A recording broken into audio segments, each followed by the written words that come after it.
Assalamu alaikum student mathematics 4024 welcome to maths guru student I hope you all have seen the previous video जिसमें हमने translation की identification की बात की थी in this video inshallah we'll be talking about reflection और उसकी identification देख लेते हैं कि how can we identify that the two objects are being reflected। तो उसके लिए भी हमारे पास वही सेम रूल है जो हमने प्रीवियस वीडियो में डिस्कस किया था। आपको पता है कि when you describe reflection you have to write reflection, पहले आपको रिफ्लेक्शन लिखना पड़ता है, उसके बाद आपको equation of line of reflection लिखनी पड़ती है, उसके बगैर आपको मार्क्स नहीं मिलेंगे। ठीक है, तो यहाँ जैसे हमारे पास ये फर्स्ट एग्जांपल है, इसमें हमारे पास दो ट्राइंगल्स हैं, एक को हम लोग अपना ऑब्जेक्ट मान लेते हैं और एक को जो है वो हम अपना इमेज मान लेते हैं। तो ये दो ऑब्जेक्ट्स जो हैं, दो ऑब्जेक्ट्स और इमेज जो है, इनके दरमियान हमें लिखना है कि भाई ट्रांसफॉर्मेशन कैसी है। ठीक है, अच्छा, अब यहाँ वही वाली बात है कि भाई उसने लेबल किया हुआ है पीएचडी, यहाँ भी लेबल किया हुआ है पी डैश एच डैश और डी डैश लेबल किया हुआ है। अगर वो लेबल ना भी करता तो हमें थोड़ा सा गौर से फिगर को देखना था। ये थोड़ी सी जो है वो उसकी मतलब वो इस तरह समझ लो कि वो फ्लिप हो गई है ना। तो फ्लिप हो गई है तो ये इंडिकेशन है कि मे बी पॉसिबल इसमें रिफ्लेक्शन हो। तो हमने ये देखना है कि भाई इस ट्राइंगल में और इस ट्राइंगल में जो है ना वो ये वाली साइड यहाँ बन गई है, तो इसका मतलब है कि ये वाला पॉइंट जो है ना वो दूसरी साइड पे चला गया, ऊपर का पॉइंट एज इट इज है, नीचे का एज इट इज है। तो अगर ये अल्फाबेट्स ना लिखे होते ना तो तुम इस तरह जो है ना इनको आइडेंटिफाई करते कि what are the corresponding points. काम हमें यहाँ भी वही करना है, we have to join lines passing through the corresponding points. तो ये जैसे एच और एच डैश है तो मैंने यहाँ से एक लाइन ज्वाइन कर ली, पी और पी डैश से एक लाइन ज्वाइन कर ली और डी और डी डैश से एक लाइन ज्वाइन कर ली। जब मैंने तीन लाइंस ज्वाइन की तो मैंने नोटिस किया कि all the three lines are parallel, जैसे ट्रांसलेशन में होता था। लेकिन यहाँ जो डिफरेंस है वो ये है कि the lines are not equal in length. वहाँ हमने ये चीज़ डिस्कस की थी कि भाई लाइंस पैरेलल भी होंगी और इक्वल इन लेंथ भी होंगी। यहाँ क्या होता है कि जब आप लाइंस ड्रॉ करते हो कॉरेस्पॉन्डिंग पॉइंट्स को ज्वाइन करके, तो you get lines that are parallel लेकिन उनकी लेंथ इक्वल नहीं होती। तो हमारे पास जो आइडेंटिफिकेशन हो गई वो ये हो गई कि the lines are parallel but not equal in length. ठीक है, तो ये रिफ्लेक्शन का सिंपल सा रूल हो गया। जब भी तुम्हारे पास कोई दो ट्राइंगल्स आए और वो कहे कि भाई डिस्क्राइब करो कि ट्रांसफॉर्मेशन क्या है, तो you just have to identify कि भाई रिफ्लेक्शन है, ट्रांसलेशन है, रोटेशन है, इनलार्जमेंट है। तो रिफ्लेक्शन के लिए आप क्या करोगे, लाइंस जो है वो कॉरेस्पॉन्डिंग पॉइंट से ज्वाइन करोगे। अगर आपको लगा कि लाइन पैरेलल है और इक्वल इन लेंथ नहीं है तो इसका मतलब है रिफ्लेक्शन हो रही है। अगर आपकी लाइंस बिल्कुल पैरेलल है और इक्वल इन लेंथ है तो इसका मतलब है कि ट्रांसलेशन हो रही है, जैसा हमने प्रीवियस वीडियो में देखा था। अच्छा, अब मेरे पास और एग्जांपल है P H D, P dash H dash D dash, ऐसी है बिल्कुल। मुझे आइडेंटिफाई करना है कि भाई क्या हुआ है। अच्छा, ये देखो यहाँ थोड़ा सा जो है ना उसने चीज़ों को चेंज किया है। ठीक है, लास्ट वाली जो वीडियो में क्वेश्चन था उससे ये चेंज हो गई। अब मुझे देखना है कि भाई क्या हुआ है। तो अब मैं कंफ्यूजन हो गई, मुझे लग रहा है ट्रांसलेशन हुई है। जैसे हमने प्रीवियस वीडियो में देखा था इस तरह का क्वेश्चन, वहाँ ट्रांसलेशन हो रही थी। तो मैंने क्या किया, मुझे रूल याद है, मैंने कॉरेस्पॉन्डिंग पॉइंट से लाइंस को ज्वाइन किया, पी से पी डैश को ज्वाइन किया, एच से एच डैश को ज्वाइन किया और डी तो दोनों एक ही जगह पे। जब मैंने देखा कि भाई पी और पी डैश, एच और एच डैश वाली जो लाइन है ये पैरेलल तो है लेकिन इक्वल इन लेंथ नहीं है, तो इसका मतलब है मैं समझ गया कि रिफ्लेक्शन हो रही है, यहाँ ट्रांसलेशन नहीं हो रही। सही है। प्रीवियस जो मैं तुम्हें दिखा देता हूँ, जो हमने प्रीवियस वीडियो में क्वेश्चन देखा था वो ये था क्वेश्चन, रिफ्लेक्ट हो रहा है, ये ट्रांसलेट नहीं हो रहा। तो इसीलिए मैंने बोला था कि ये रूल जो है ना ये बड़ा इंपॉर्टेंट है, क्योंकि समटाइम्स ना बड़ा कंफ्यूजिंग हो जाता है आइडेंटिफाई करना कि ट्रांसलेशन हो रही है कि रिफ्लेक्शन हो रही है। तो उसके लिए ये रूल बहुत जो है वो हेल्पफुल है।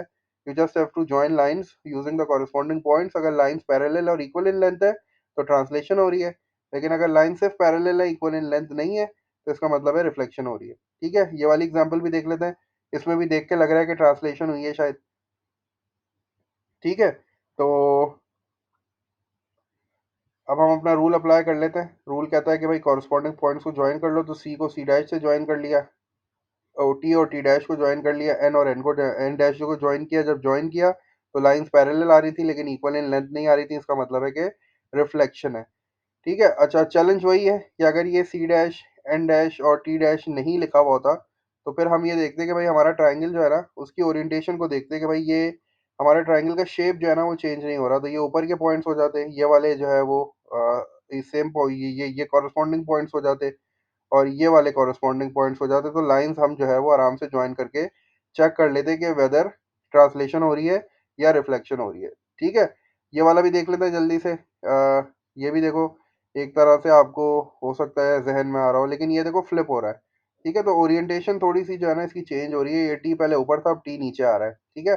अगर ये अल्फ़ाबेट्स ना होते तो आपके लिए ट्रिकी हो जाता, लेकिन फिर ये है कि थोड़ा-सा फ़िगर को अगर गौर से देखो, तो आप आइडेंटिफ़ाई कर ही लेते कि ये घूम के जो है वो नीचे की तरफ आ गया, तो ये टॉप पॉइंट्स हैं। तो आप इनको जॉइन करते जो है वो स्ट्रेट लाइन से टी और टी डैश को जॉइन करते और एन और एन डैश को जॉइन करते। जब आप जॉइन करते तो आप देखते कि लाइन्स पैरेलल तो आ रही हैं, लेकिन इक्वल इन लेंथ नहीं है। ये वाली जो लाइन है टी और टी डैश वाली, ये सबसे बड़ी लाइन है और ये 2 छोटी हो रही है। तो इसका मतलब है कि ये ट्रांसलेशन नहीं है, ये रिफ्लेक्शन है, ठीक है? इसी तरह ये वाला भी देख लो जल्दी से। अगर ये अल्फ़ाबेट्स ना लिखे होते, तो आपको लगता है कि शायद हो सकता है कि ट्रांसलेशन हुई है। लेकिन ट्रांसलेशन में ये होता है कि देखो ना, वही वाली बात है, ओरिएंटेशन को गौर से देख लोगे तो तुम्हें आइडेंटिफ़ाई हो जाएगा।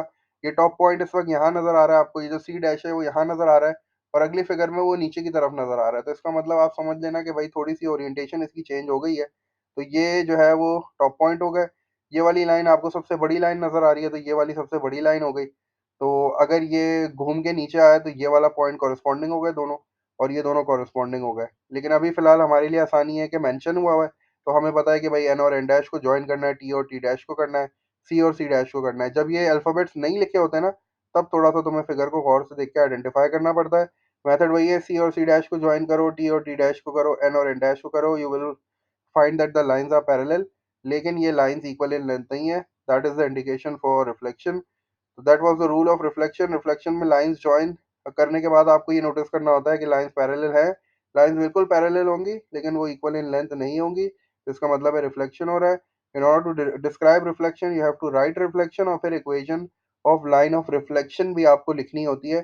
तो उसके लिए फिर you have to draw one perpendicular bisector using two corresponding points. जैसे सी और सी डैश है ना, तो इन दोनों को चूज़ कर लो, एक परपेंडिकुलर बाइसेक्टर बना लो। परपेंडिकुलर बाइसेक्टर बनाने का तरीका क्या है? You have to open your compass more than half.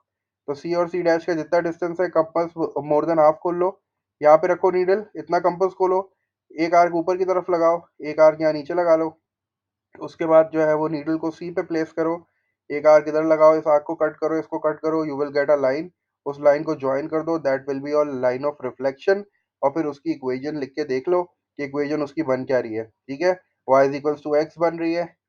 क्योंकि वो इस तरह की स्लांट लाइन बनेगी ना, तो वो y is equals to X बनेगी, ठीक है? वरना फिर ये है कि तुम you know the method, y is equals to M X plus C से कैसे c निकलता है और ग्रेडियंट कैसे निकलता है, तो उससे तुम इक्वेशन बना सकते हो। रिफ्लेक्शन को डिस्क्राइब करने के लिए तुम्हें इक्वेशन लिखनी पड़ती है, क्योंकि उसका मार्क होता है। तो थोड़ा सा कोऑर्डिनेट ज्योमेट्री वाला कॉन्सेप्ट जो था ना, अब उसको भी रिवाइज कर लेना कि भाई हम इक्वेशन ऑफ लाइन कैसे बनाते हैं, सी कैसे पता चलता है, ग्रेडियंट कैसे पता चलता है, और उसको यूज़ करके फिर इक्वेशन बनाओ, ताकि आपको पूरा मार्क आपका मिल जाए। तो that was all about reflection. इंशाल्लाह अगली वीडियो में रोटेशन पे भी बात कर लेंगे। तो आई होप ये वीडियो तुम लोगों के लिए हेल्पफुल होगी इंशाल्लाह। नहीं कुछ समझ में आया तो कमेंट बॉक्स यूज़ करो, वहाँ मुझे मेंशन कर देना कि सर ये पॉइंट क्लियर नहीं है, तो I will try to help you on that query.